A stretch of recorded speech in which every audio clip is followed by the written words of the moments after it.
Hey everyone, we've got another macroeconomic objective. This time it's low and stable rate of inflation. So as usual, we've got our definition. So inflation refers to a sustained increase in the price level. Now what's interesting about the way the IB will mark this definition is that they actually need this word sustained. So either sustained or something similar like continued, persistent, something like that. They need that, you need that to get the full marks for it. Then there's deflation, which is when prices fall instead of increase. And this other term, disinflation, which refers to price levels still increasing, just at a lower rate than before. Now, what's important to note is that changes in the price level, they don't affect every good or service equally. So if inflation is, say, 1.7% for the year, this does not mean that the price of everything goes up by 1.7%. It's an average. So here's how they actually work it out. The statisticians look at what we call a basket of goods. So like this, a basket. The basket represents the goods and services bought by a typical household in the economy. Each good or service is assigned a weight, how often they are bought. So things like petrol and milk, that would be heavily weighted because we buy them all the time. While things like new cars, they're going to be weighted much less because we don't buy anywhere near as many new cars as we do cartons of milk. The prices and weightings of these goods and services form what we call the consumer price index. So to measure inflation, the prices of these goods and services are compared from year to year. So that we really know how this works, we've got to do some calcs. So we will take the humble economy of Burmistan and we'll say that they only sell beef, baseballs, bracelets, and bicycles. To see inflation from one year to the next, we see what happens to the total price of the basket of goods. So in 2011, we see that the basket is worth these amounts. So total value, we've got the weightings times the price, we get the total value of being $510. The next year, some prices go up, others down. Remember, it's an average. But overall, we see that the cost of the basket is now $573. The question that remains is, what is the inflation rate as a percentage? Now, we've done plenty of percentage changes, so it shouldn't be too hard for us. It's the change divided by the original times 100. So the way we get that, 573 minus 510, so 63 divided by 510, multiplied by 100, gives us 12.53%. And I should have checked my numbers a bit better when I made this. This is quite a ridiculous inflation rate for a developed country like Burmistan. We would expect countries' inflation rate to be much lower. Now that's how inflation is measured using the consumer price index, but it's not a perfect measure. So firstly, there is no typical household that buys the basket of goods. It's all an average. So different income classes will buy very different things. If the price of Tesla cars, exclusive St. Peter's boys education, and designer handbags all go up in price, that will affect the inflation rate because they're in the basket of goods. But it won't affect me, nor millions of others who aren't at that tier of income. Consumers also often don't buy at the listed price. They'll wait until things are on sale. That's me. And then they'll stock up then. However, the consumer price index is calculated using the listed price. So we don't get the clearest idea of what's actually happening. Now, when I was your age, back in the late 90s, I was buying things like this. Now, as the popularity of these things diminished over time, the weightings also had to change. So, floppy disks, they're not weighted very heavily in the CPI basket of goods anymore. But what that means is that year-to-year comparisons of price differences, they've become a little less reliable. Related to this is that all countries are is that all countries are different and measure a different basket in slightly different ways, meaning that the comparability of inflation rates between countries may not be overly reliable. So, like any statistic that we look at, we always look at the limitations. Those are some of the limitations of it. How do we get inflation? There are two causes. One way is cost push inflation. This is where the short-run aggregate supply curve shifts to the left, increasing the price level. We of course remember that it's costs of production that shift the SRAS. So just think of cost pushing the SRAS curve to the left. And that's not me, in case you're wondering. The other cause is demand pull inflation. This is when there is so much demand that things become scarce or more scarce. Prices therefore increase, and any of the factors we learned previously that could increase aggregate demand will also pull the price level up. So aggregate demand, anything that's going to increase aggregate demand will lead to demand pull inflation. So think of someone pulling that up, and that is also not me. Now, you will have noticed that the objective was low and stable inflation. We haven't really touched on the stable part. We're going to look at what a high inflation rate can do. Firstly, there is uncertainty involved when we have high inflation. High inflation might not be so bad if it was predictable and stable, but the world has not seen high and stable rates of inflation.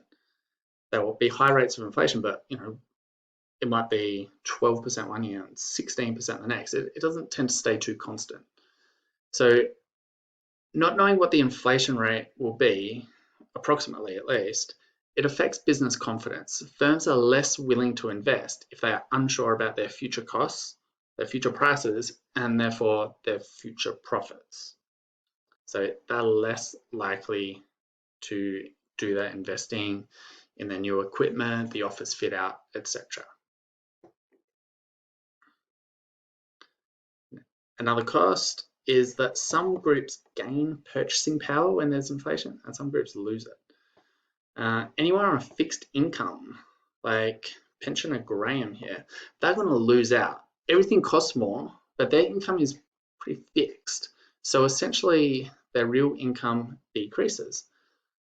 Landlords and people on locked-in wages, they're probably going to lose in the short term too if there's unexpectedly high inflation, but their income will be renegotiated shortly, so not as big an issue.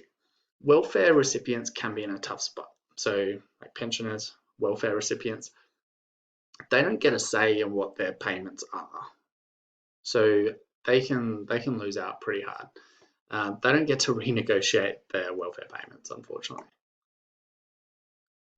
Cash holders, they also lose because the value of their cash decreases while they're holding on to it. If the inflation rate goes up, that cash buys less. Also, holding large amounts of cash isn't a great idea. They would be better off earning interest on it in a bank. Even savers who are putting their money in a bank, they can lose out too. If the interest rate earned isn't above the inflation rate, then the value of their money will still decrease, even though they're earning interest on it. So that's where the high inflation is going to hurt. We can see damage to export competitiveness when we have high inflation. Let's say Australia has 4% inflation, while one of our trading partners, Japan, has 1%. What will happen is that our exports will become less competitive with Japanese goods. They'll get more expensive, the stuff we make, compared to what Japanese people can buy in their home country. So our exports get more expensive in comparison to what else they can buy, meaning that we're going to sell less. The same will happen with the goods we produce and consume domestically. Japanese products will start to look more and more attractive comparatively, so we'll end up buying more imports from Japan rather than what we produce here.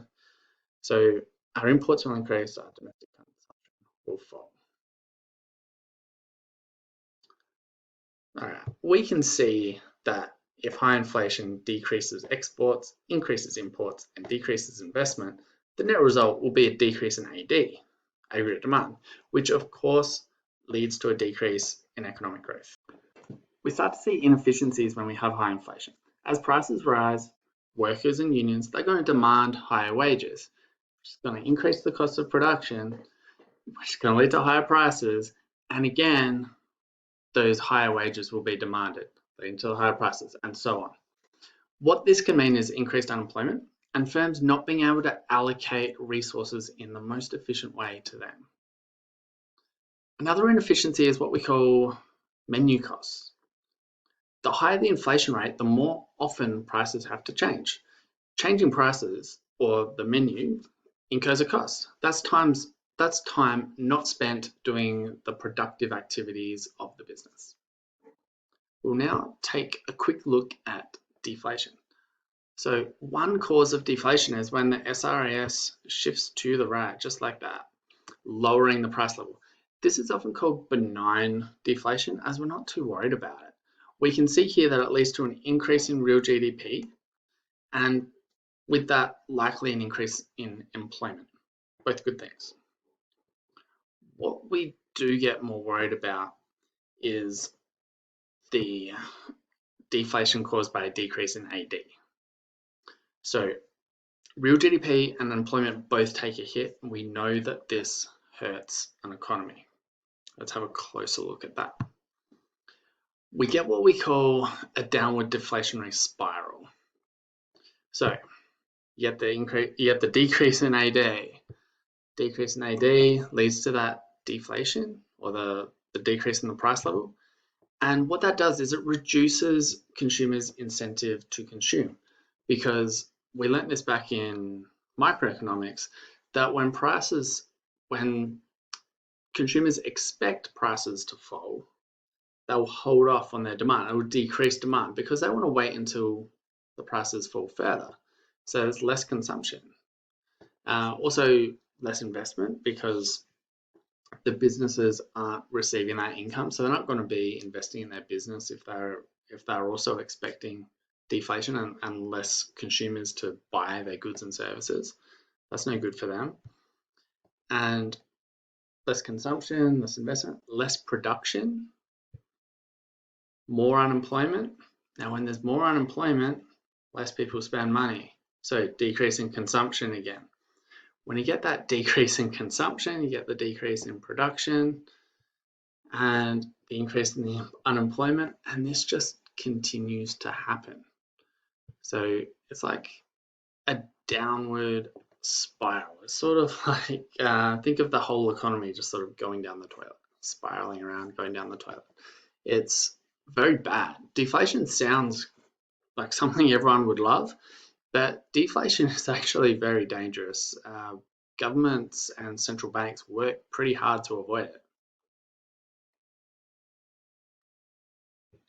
Okay, finally, we get the bankruptcies. So big cost, right? Bankruptcies of businesses we're talking about.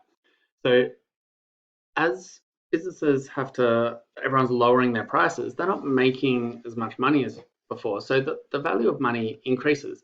So what it means is that if you've got a debt, say $1 million, that $1 million is now much harder to pay off because you're not earning as much per each transaction, per each sale that you make. Debt's harder and harder to pay off, and that accumulates that pressure. And then there's the lack of AD, aggregate demand anyway, making it hard. You're not selling as much regardless. So we see lots of bankruptcies. So deflation can be a pretty nasty thing. Okay, I'll leave it there for today. We'll go deeper into some of this stuff in class.